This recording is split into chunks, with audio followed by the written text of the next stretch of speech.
Hello everyone, so today I'm going to talk about how to effectively use references. So let's just recap the literature key skills again. So they are relevant for being exploratory. Okay, so exploration of effects, ideas, context. One of the key elements of being exploratory in your approach is the fact that you can jump around the text, the play or the novel.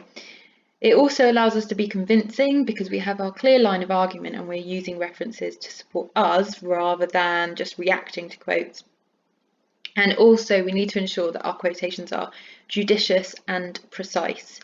So we choose quotes and parts of the text that are cleverly selected and really small and embedded and interwoven to our responses. Now, you're getting really brilliant at that, really doing a fantastic job of integrating your quotations into your responses. So now we need to take that to the next level and we need to really think about why we're using those references really specifically. So a top band response will do three things with quotations. So you might use multiple bits of evidence that contribute to one point, or you might want to use multiple bits of evidence that sustain an argument, where each piece complements the one that precedes it, building an argument and developing a point across a paragraph. Some of you are doing this already really well. Or you may also want to use evidence in your explanation. Okay, and that will sort of, there's a bit of a chart here, and I'll attach this to the Google Classroom so you'll be able to see it. But you've got three, this is sort of the form that it might look like. So you might have some evidence, some more evidence, some more evidence equaling one idea, or you've got evidence, idea, evidence, idea, evidence, idea, big idea. So that's more of a development. Or you might just use evidence at the end to justify your explanation. So there's different reasons that you might use these different techniques. So the first one is good if you're trying to substantiate your argument. So you're trying to add detail, or you're trying to make it seem more valid because you've got a wider range of evidence to draw from rather than just one thing. The second is good to substantiate and sustain or develop your argument. And the third is really useful for justifying. So one paragraph might take the approach of one of these techniques in isolation, or you might use a combination of them. I have put some examples on the next slide here, but I'm going to come over now to show you these examples here in a bit more detail. So what we're doing here is I'm going to answer this question again with my examples and my modelling. So by the end, we're focusing on a different skill in isolation. By the end of this, you should have a full essay, a full band 6 essay for this question. You're going to be applying what you've learned through this video into a different question, which is about Scrooge and the way he's presented within the novella. So bear that in mind. So you've got to transfer that knowledge. Okay, so the first way of using a quotation is using multiple bits of evidence that contribute to one point. So here is an example. Priestley uses dramatic irony to undermine the Berling's close-minded views on the world through phrases such as "the Germans don't want war," highlight that, and to the fact that he refers to the Titanic as unsinkable. Ooh, wrong thing. Okay, so here there are two bits of evidence to support one point, the idea that Berling is he's quite close-minded. He's also described in the text as portentous. So here we've got two quotes which provide substantial evidence, and the writer of this line is therefore showing that they can notice patterns, which allows you to be exploratory. They're patterns because they both show Berling's portentousness, or the fact that you could call it his pompous pontification, and they also show examples of dramatic irony because they're talking about this before the First World War, and we know that, of course, the Titanic does sink and that the Germans do want war. Okay, so the next example here is multiple bits of evidence that sustain an argument. Each piece complements the one that precedes it in building an argument and developing a point across a paragraph. This is an example from analysis for Macbeth. Tempted by the witch's prophecy, Macbeth seems torn and conflicted by their words, exclaiming, "Cannot be ill, cannot be good." It is as if he desires the throne, but recognises that to achieve it, he would need to commit the worst crime imaginable. regicide, the murder of a king. When he says, whose murder yet is but fantastical, the word yet foreshadows the upcoming crime. Macbeth has very quickly moved from being intrigued by the witch's languish to a position of certainty where Duncan's murder seems inevitable. Perhaps Shakespeare is exploring the power of greed and how hubris can quickly dominate a character's judgment. Okay, so in this response, the evidence is used sequentially, creating a chain of argument or sort of a wider idea, development of ideas. This method, therefore, can actually be quite useful when you're analysing methods as well, because you can say a few different things about one quotation. It also is going to help you to develop or justify your argument. I think probably one of the disadvantages to the first approach is that it relies on your ability to collate and combine evidence. So it's therefore going to be it's going to be dependent on two variables: the amount of text you're using as your evidence and the depth of knowledge that you have of the text. Now that is a double-edged sword, because actually that if you can do this, then you're showing that you have those things, which is what we would expect to see in a top band response. This is almost an easier method, and it helps in certain elements, and it's also quite good for those of you that are thinking, I don't really know how to pad out my paragraph. This is something that's going to help you do that. So you've got your topic sentence and you're developing. It might be, I think, sometimes that you might use an idea like this towards the start of a paragraph. This might help you develop your ideas. And the third one might be something that you use either in your conceptualized opening, maybe at the end in a conclusion, or towards the end of your paragraphs to sort of bring your idea back round. So here are some examples of evidence in explanation. So you're using your evidence or your quote to aid your explanation. So Burling is an upper-class man who revels at the idea of lower costs and higher prices, a selfish notion that conveys Priestley's argument that the rich exploited the lower classes and treated them as cheap labour. So what you can see there is that the quote that is used at the end is just something that you might want to say that adds into your paragraph. Perhaps it's a point that you really want to make, but actually the writer's already made it really well using the quote. It's a difficult one, this, because I know that sometimes you're taught lower down the school not to end a paragraph with a quote. And there's a good reason for that. And the reason is that you need to explain your quotations, you need to analyse them, you need to develop your inferences and your interpretations of those quotations. But because we're moving beyond those simple steps now to being really truly exceptional, you can do that. You can break rules once you know how to follow the rules. So because we would imagine that you'll be using this type of quotation use or strategy for using quotations after you've already embedded lots of quotations to analyse a point, or to act as multiple evidence, or to act as evidence for multiple points. So I don't think that that's a problem at all, and I don't think it's something that you should be worried about. There are two other quotations there that you can use. So what I'm going to do now is I'm going to continue this response that we were writing last lesson. This is my conceptualized opening. So I'm going to continue it using some of these methods and modelling them to you. Okay, so let's just read the introduction really quickly again so that we can remind ourselves of our points that we're trying to make. So ultimately, Dickens immediately introduces us to the theme of the supernatural in the exposition of the novella through his use of Gothic conventions. The initial atmosphere is presented as eerie, foreboding, and with a sense of obscurity created through the fog. This foreshadows something disastrous and creates a supernatural terror. Dickens expertly uses the appearance of Marley as a repeated motif and then as a revenant in the first stave of the novella to illustrate a sense of the supernatural and ground the story as seemingly Gothic text. Arguably, as a humanitarian, Dickens may be using Marley in this polemic to criticise a Victorian society which idolised financial gain in a bid to encourage readers to be more altruistic towards the most destitute members of society.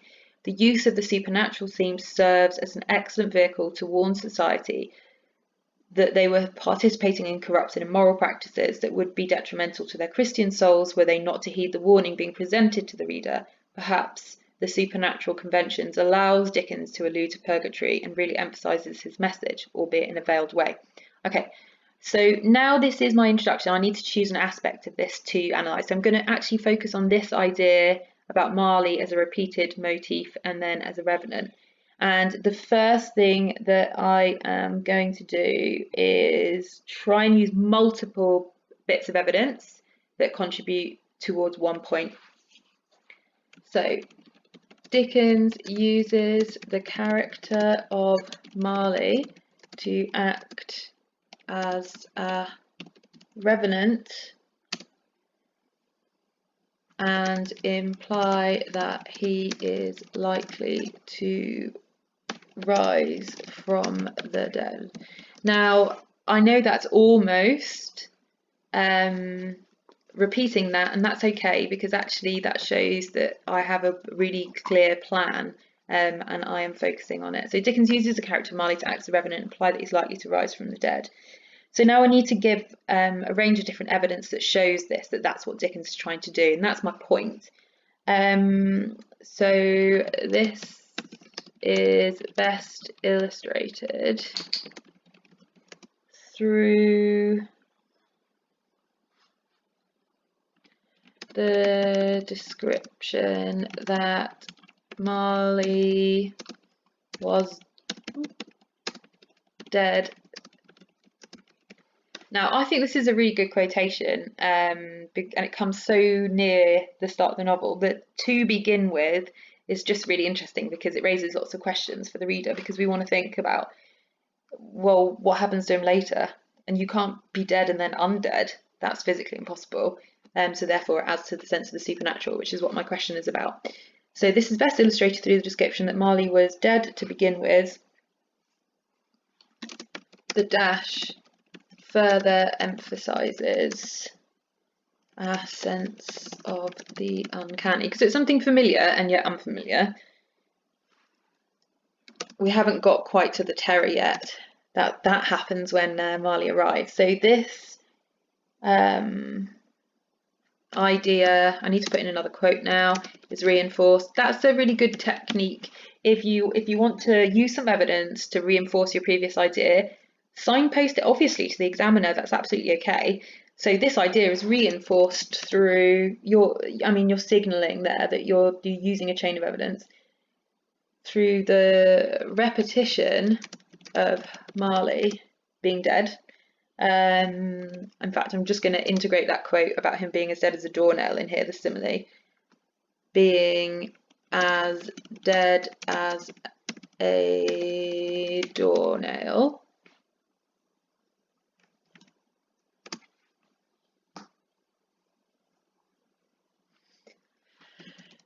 Because this is an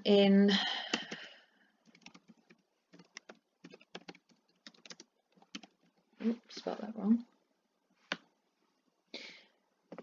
Incontrovertible fact. Can't change your minds about that one. You can't be dead and then undead.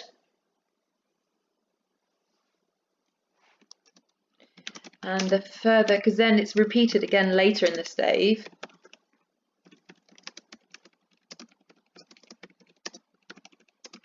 When Scrooge is visited by, well, they're described as portly gentlemen, aren't they? So I can put that in as a quote.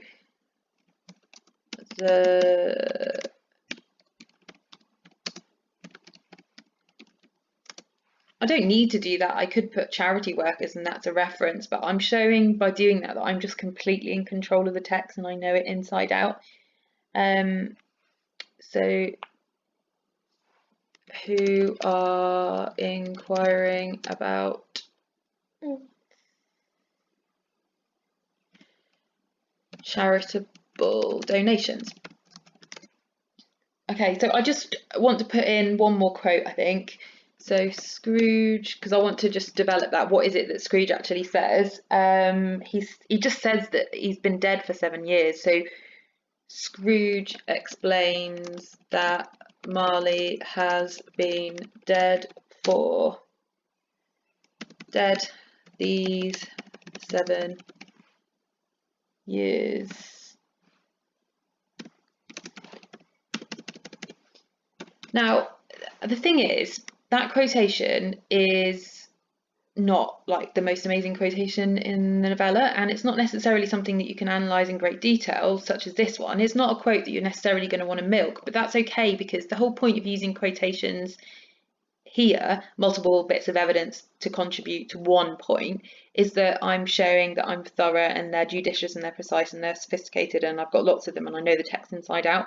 I'm not choosing quotes to milk it. And I think sometimes what you do is you try to milk every single quote and you find yourself getting unstuck, because you're trying to analyse, I don't know, the word 7 or dead, and there's not really a lot you can say about it, and it just ends up sounding a little bit clunky. So just don't say anything about it. We have analysed method in this by talking about the fact that Dickens uses the character of Marley to act as a revenant. That's method, that's okay. Emphasises a sense of the uncanny. Repetition. We don't necessarily have to say, and I really want you to stay away from analysing words, but we're going to look at methods next lesson anyway.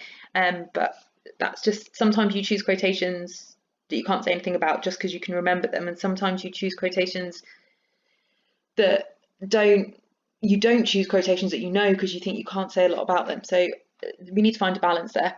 I've lost my train of thought. What was I going to say? So that Marley has been dead these 7 years.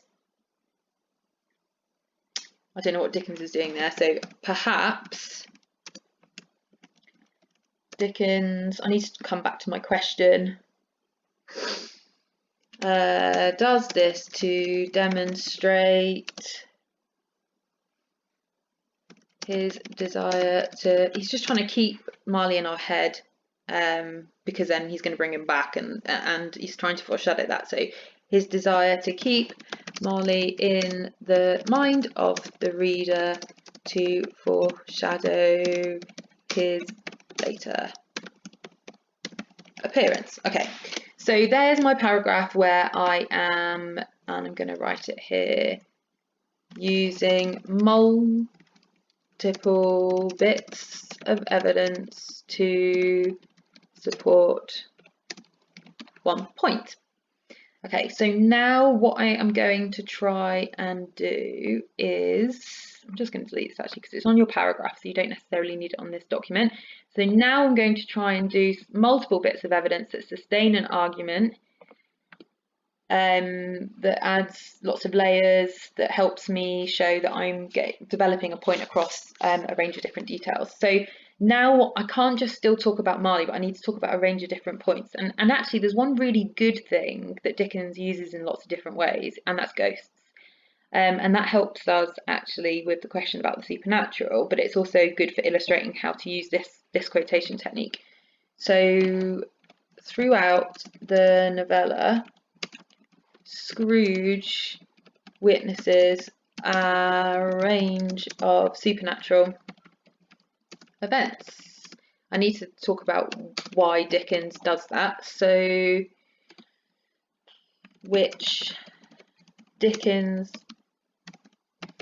illustrates through the use of the Gothic conventions. Now, a good way of doing this as well is to do it sequentially and chronologically. So I'm going to talk about one of the first things that happens, and then I want to move on to the next and the next. So I think probably the obscurity in the fog is a really good idea, as he's going home, and then he sees Marley's face in the door knocker, and then the next thing that happens is that he thinks he sees a locomotive going up the stairs, and then of course he sees Marley. So there's a whole range of events, and I could go on, but I'm gonna just give an example of how I might do that. So firstly, start at the beginning. Very good place to start. His house is obscured by fog, playing hide and seek. That's the quotation. So I'm just putting in there that to show that that's what it's doing. It is actually a really good technique, isn't it? Because it mirrors that the obscurity of the fog mirrors the fact that Scrooge is a little bit blind, not just to what's going on physically, but his own ignorance. He's blind to his faults at this stage of the novella. So I can be evaluative here. So this is cleverly used by, not by Scrooge, by Dickens.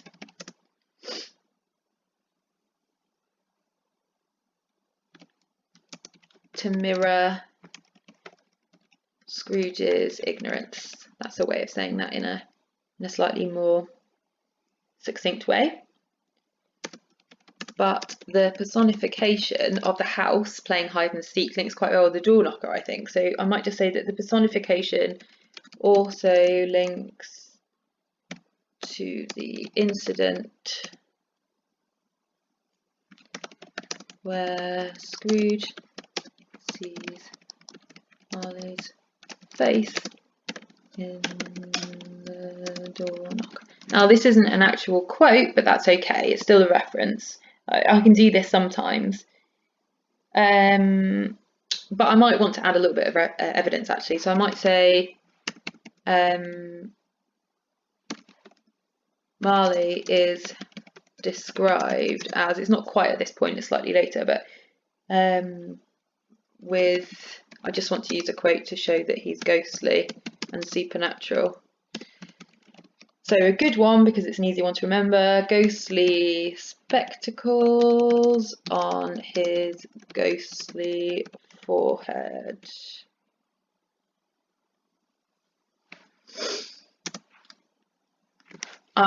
This sounds a bit clunky, so I'm going to just change it, and also links with, so I'm going to say this and the description of Marley as having ghostly spectacles on his ghostly forehead, that links together a bit better, creates a sense of the uncanny, and because it's someone he knows looking quite normal, I can imagine that's just how he looked all the time with the spectacles on the top of his head. And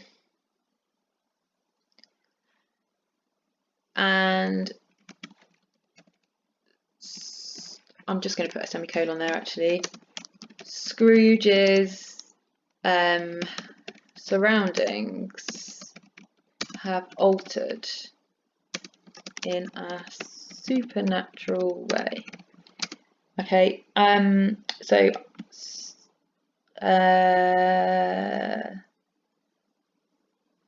on entering his house, Scrooge witnesses what he thinks is a locomotive going before him in the gloom.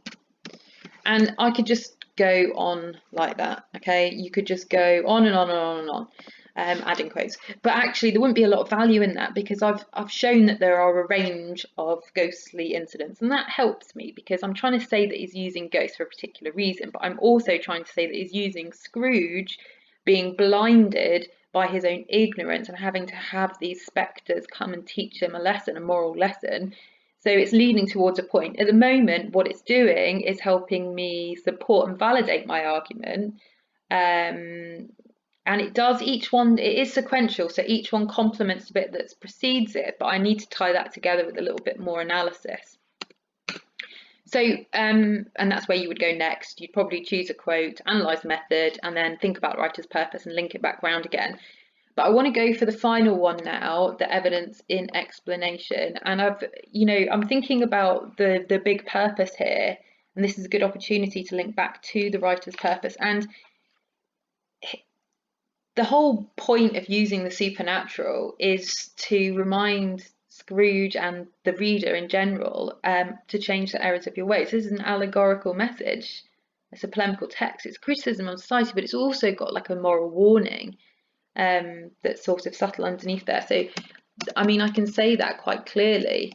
The allegorical message is clear. Act now. I mean, obviously this wouldn't link straight to my previous paragraph. There's a jump, but I would be filling in there. I'm just showing you an example of how you can use this type of quotation in this setting. So the allegorical message is clear: act now to save the poorest in society, or you, like Marley, I'll try and link it a little bit, will be forced to wear the chains you forged in life. And actually I can develop that a little bit, because that's the warning to Scrooge. The allegorical message to Scrooge is clear: act now to save the poorest in society, or you, like Marley, will be forced to wear the chains you forged in life. And perhaps the reader, there we go. The allegorical message to Scrooge and perhaps the reader is clear: act now to save the poorest in society, or you, like Marley, will be forced to wear the chains you forged in life. So therefore, using the quotation at the end to as further evidence of my explanation. Okay, so I'm using it as an explanation rather than as something to analyse. Okay, so I hope that made sense. Leave me any questions if you have any, but as you can see, we're starting to build a full essay here by using a range of different techniques. Next, we will focus on analysing methods. Please just let me know if you want me to go over anything or you're still unsure, but I'll make sure that all these resources are on the Google Classroom.